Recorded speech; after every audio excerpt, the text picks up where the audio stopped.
Welcome to Subramani. What does a Trump presidency mean for you as an American investor? I'm not talking about the Indian investor, I'm talking about the American investor. Donald Trump will come in January, I think 20th of January, as the 47th American president, obviously the 45th American president and the 47th American president. And with J.D. Vance, and he's got a good team, Tulsi Gabbard, Vivek Ramaswamy, and I'm not saying that because they're Hindu or Indian. Tulsi is not Indian, she is Hindu.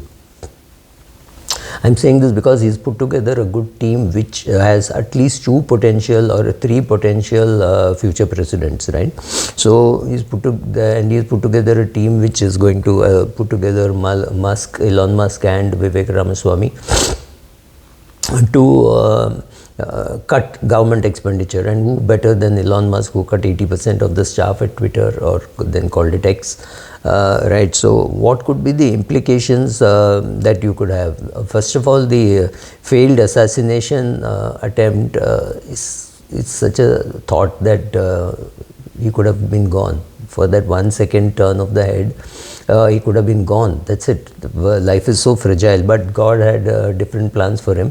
And he's alive. He's 20th January is likely to become the president, like I said. So what will be the first implication? The first implication of something like a Trump presidency has already been felt in the market, in the sense that the markets don't go on the date that the election results are announced. Yes, on that date it could go up a little more, but actually in anticipation of Trump coming, which means the market knows that Trump is coming. There are people who are betting on it. There were cephalogists, people talking about it. All that, they know that the market is going up, so the market has already done a run-up. It is not as though the market is at 100 and suddenly it says, oh, Mr. Trump is going to be sworn in and here are the results, so it will open at 120. That doesn't happen.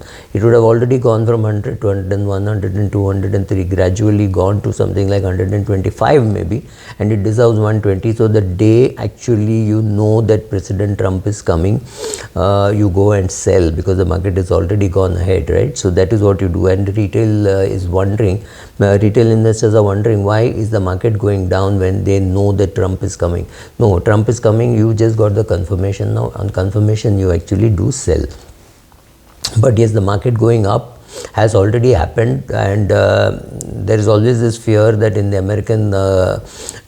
American context, the shares going up means the big seven going up, right? Everything is not going up, but yes, the top 6, 7 are going up.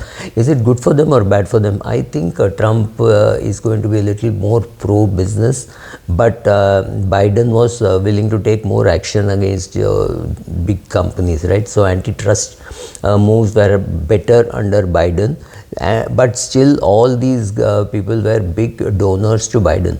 So will that have an impact? Will that have a political impact of starting antitrust or against all these companies? All of them are huge, right? Whether it is Nvidia or whether it is your Google or any of these companies, right? Even Facebook.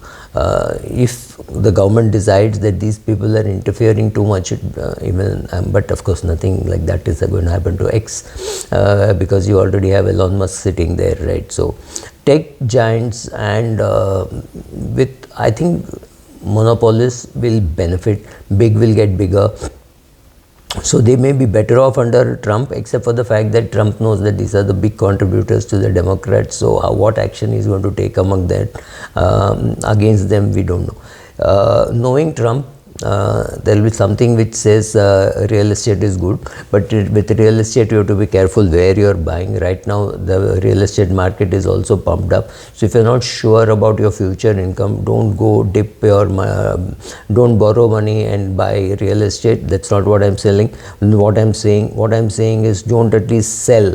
Hold on to your real estate. There's no hurry to sell, because I think it can only go up. He's a real estate guy.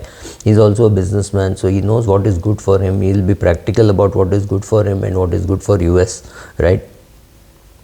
If the taxation rates remain at 37% in US and don't go to 39% as Biden had promised, well, chances are you would want to work longer, work harder, and accumulate more money. I'm not sure what real estate, what changes is going to bring in the inheritance taxes. That does not seem to be very clear, but I don't think he's going to tamper with that in a big way. With the federal marginal tax is maybe 24%, will it go to 32%? It is very doubtful. So if you are already making money, chances are you will get to keep more of it, right? He might also favor alternate investments. He might favor artificial intelligence investments, which means if you can look at a open-ended venture capital fund, that might not be a bad idea, right? And so I'm saying, if you got real estate, hold on. If you got good equity shares, hold on. The market is just not going anywhere. It's not going to fall. US markets will be good, and once the US markets are good, a lot of money will also flow into the US, right? So some speculative assets like venture capital funding can also be tried. Real estate you can try leveraged real estate, because interest rates are only likely to go south. So if you take a floating rate bond, a floating rate home loan rather than a fixed rate, you might be better off, because interest rates could come down. But having said that, Republicans could do more deficit financing, so therefore interest rates may not go up so fast. So be careful about that.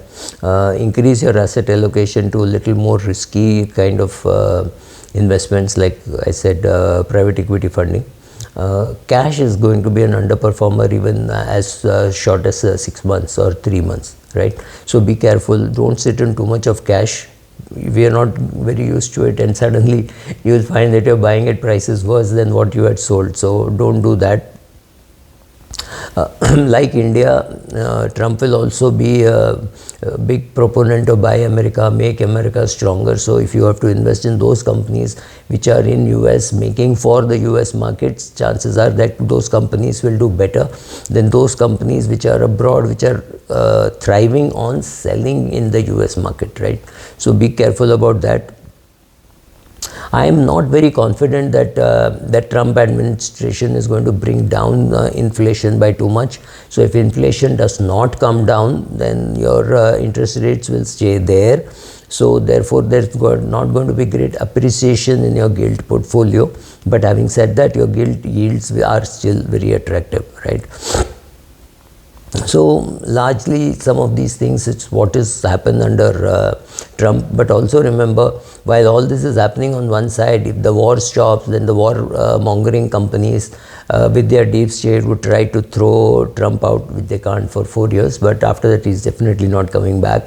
So everything could be much worse than what I told you. People, if they're going to find file or if they're going to fly over, if Russia-Ukraine fight goes on, if Israel goes and finishes off Iran, right? So some of these things could be aggravating and could harm the markets in the short run. But in the long run, I'm bullish for Trump and bullish for those companies under Trump. So thank you.